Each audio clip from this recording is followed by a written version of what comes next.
Assalamualaikum warahmatullahi wabarakatuh.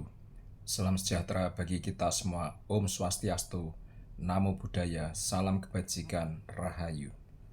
Selamat datang di channel Penerus Pejuang, sebuah channel untuk mengartikulasikan pemikiran dan sikap yang merdeka, yang dilandasi oleh nilai-nilai demokrasi, keadilan, dan keterbukaan yang bertanggung jawab. Teman-teman, akhirnya tadi sore sisa-sisa laskar dari TPUA, yaitu Rizal Fadilah, Rustam Effendi, Kurnia, juga ada tambahan pemain baru yaitu dari gerombolan UI Watch melakukan pengaduan masyarakat atau Dumas ke Bareskrim Mabes Polri. Kali ini materinya agak berbeda dengan Dumas dari TPUA hampir 1,5 tahun yang lalu ya, di mana pada November atau Desember 2024 yang lalu TPUA sudah pernah melakukan Dumas ke Bareskrim Mabes Polri dengan dugaan ijazah Jokowi yang palsu. Ini tentunya kita cermati hanyalah gangguan menjelang P21 dari berkas para tersangka penuduh ijazah palsu kepada mantan Presiden RI ke-7 Insinyur Haji Joko Widodo yang saat ini berkasnya sudah di kejaksaan. Nah, ini memang tidak bisa dinafikan bahwa mereka seolah-olah sedang melakukan perang penghabisan.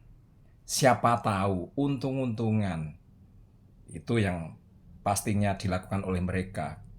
Dan Dumas kali ini mereka menuduh bahwa Joko Widodo, Pratikno, dan juga Eko Sulistyo itu terlibat dalam pembuatan ijazah palsu di Pasar Pramuka. Jadi ini sebetulnya juga sesuatu yang sangat dangkal nilainya, karena terminologi Pasar Pramuka dalam kubangan tuduhan ijazah palsu ini dimunculkan pertama kali oleh seorang Bitor Suryadi, yang kalau kita kupas tentang sosok ini tentunya dia 11-12 kemampuannya dengan seorang Bambang Tri, nggak ada bedanya. Dan referensi yang digunakan mereka tentunya bersumber dari Bitor Suryadi.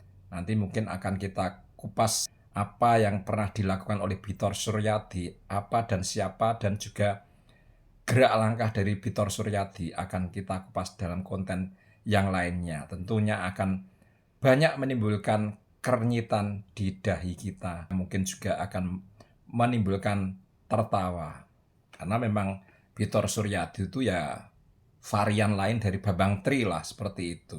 Sudah nggak bisa dipercaya, ngaco, dan serba omongannya itu tidak ada juntrungnya. Baiklah, kita tinggalkan Bitor Suryadi dulu, nanti mungkin akan kita kupas dalam konten yang lainnya. Sekarang kita telaah apa yang dilakukan oleh Rizal Fadilah, Rustam Effendi, Kurnia, dan seorang dari UI Watch tadi sore, di mana mereka sudah melakukan pengaduan masyarakat atau Dumas ke Bareskrim Mabes Polri. Ada baiknya saya putarkan video berikut ini. Pengaduan ini polisi diharapkan aktif, dan tentu kami sebagai warga masyarakat akan membantu proses-proses yang dilakukan oleh pihak kepolisian. Itu esensi daripada pengaduan masyarakat. Pengaduan masyarakat. Nah, dengan ini disampaikannya, saya bacakan saja intinya, bahwa adalah Beator Suryadi, aktivis PDIP, orang pertama yang mengaitkan ijazah Jokowi dengan pembuatan Pasar Pramuka. Lampiran, ya saya sampaikan di lampirannya. 1. Video podcast dialog Beator Suryadi dengan Abraham Samad dalam Abraham Samad Speak Up Juli 2025. Nah, Bitor Suryadi sebagai soko guru dari Dumas mereka kali ini.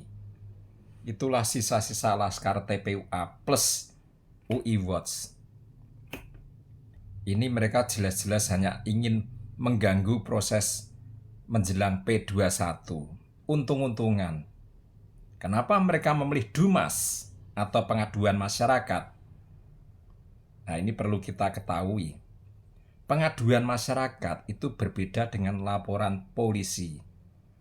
Pengaduan masyarakat itu sifatnya hanyalah berdasarkan adanya dugaan, adanya informasi awal yang belum tentu jelas, dan juga adanya asumsi. Ini berbeda dengan laporan polisi. Kalau laporan polisi itu adalah laporan resmi ke pihak kepolisian yang dilakukan oleh orang karena terjadinya tindak pidana. Yang melaporkan itu bisa menjadi korbannya secara langsung atau dia melihat, mengetahui terjadinya tindak pidana. Kalau Dumas tidak. Dumas itu hanya dugaan. Dumas itu hanya informasi yang kemungkinan juga serba kabur. Juga berdasarkan asumsi. Inilah Dumas. Kenapa mereka memilih Dumas? Karena Dumas itu tidak mensyaratkan suatu bukti yang kuat. Jadi Dumas itu secara bahasa kasarnya itu memang tidak memiliki bukti. Hanya mereka memberi informasi awal yang tentunya bisa info yang kabur, juga dugaan dan asumsi. Mereka tidak berani membuat laporan polisi. Kalau laporan polisi itu jelas disertai bukti. Laporan polisi itu nanti tindak lanjutnya ada penyelidikan dan penyidikan. Sehingga nanti dilanjutkan dengan proses pidana secara formal. Kalau Dumas tidak. Kalau Dumas itu tindak lanjutnya hanyalah verifikasi, klarifikasi. Belum tentu ada proses pidana selanjutnya. Inilah yang dulu diramaikan oleh para anggota TPUA karena Dumas mereka yang terdahulu di tahun 2024 itu tidak berlanjut karena memang hanya Dumas. Mereka tidak memiliki bukti. Kemudian polisi dalam hal ini Bareskrim meneliti berkas Jokowi, meneliti ijazah Jokowi disandingkan dengan temannya. Ternyata hasilnya identik, maka dihentikanlah oleh polisi. Dan sampai sekarang anggota TPUA itu tidak puas. Karena inginnya, seperti yang sering diomongkan oleh Rizal Fadila, mereka menginginkan agar Dumas di Mabes Polri yang dulu itu dilanjutkan sampai persidangan. Nah ini aneh, Dumas kok menuntut sampai persidangan.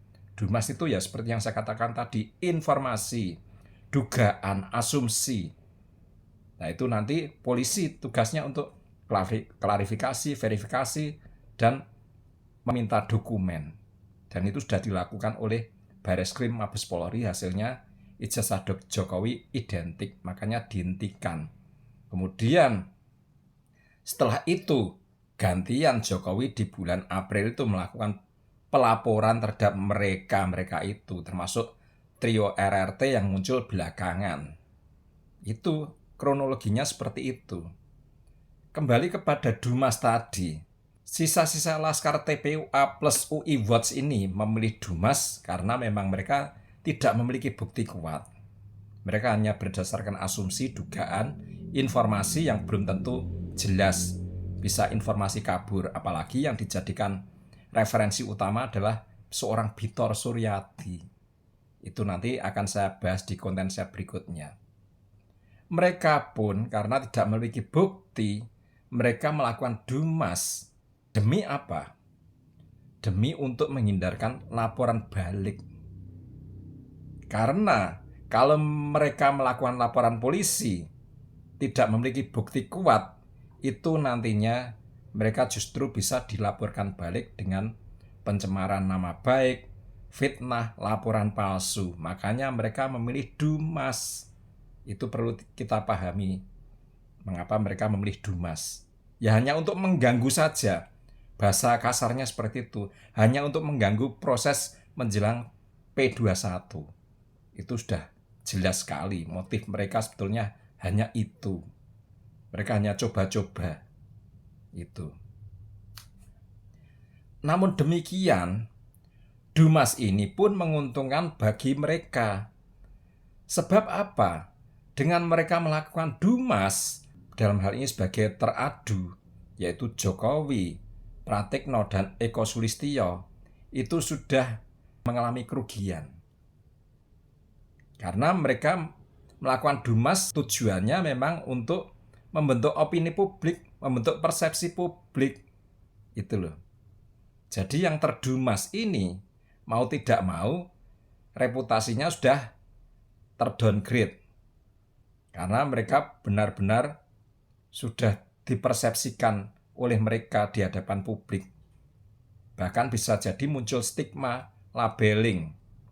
Walaupun nanti pastinya tidak akan pernah bisa dibuktikan. Karena memang mereka hanya melakukan dumas, tidak membawa bukti. Tadi disebutkan kan lampirannya itu atau buktinya itu video dari podcast di Abraham Samad ketika menghadirkan Bitor Suryadi sebagai narasumbernya. Juga bukti-bukti lainnya yang tadi tidak saya tayangkan di video ya. Ada berita tentang kebakaran Pasar Pramuka, terus ada podcast-podcast dari beberapa orang lainnya yang itu tentunya sama sekali bukan sebuah bukti. Itu hanya asumsi dari gerombolan mereka sendiri juga. Mereka memang hanya ingin mengganggu proses menjelang turunnya P21. Otomatis dengan mereka melakukan dumas ini, fokus publik tentunya beralih ke Jokowi, Pratikno, dan Eko Sulistyo dikaitkan dengan pembuatan ijazah palsu di Pasar Pramuka. Dan tentunya seperti Pratikno, Eko Sulistyo ini, kalau Jokowi kan sudah difitnah habis-habisan. Kalau Pratikno, Eko Sulistyo ini tentunya nama baiknya sudah dicoreng, reputasinya sudah terdowngrade. Itu akibat dumas. Dan mereka sangat lihai memilih dumas karena tidak perlu bukti yang kuat dan tidak bisa dituntut balik. Itulah kelemahan dari dumas bagi pihak yang terdumas. Makanya mereka nggak memilih laporan polisi karena berat konsekuensi buat mereka. Mereka harus punya bukti.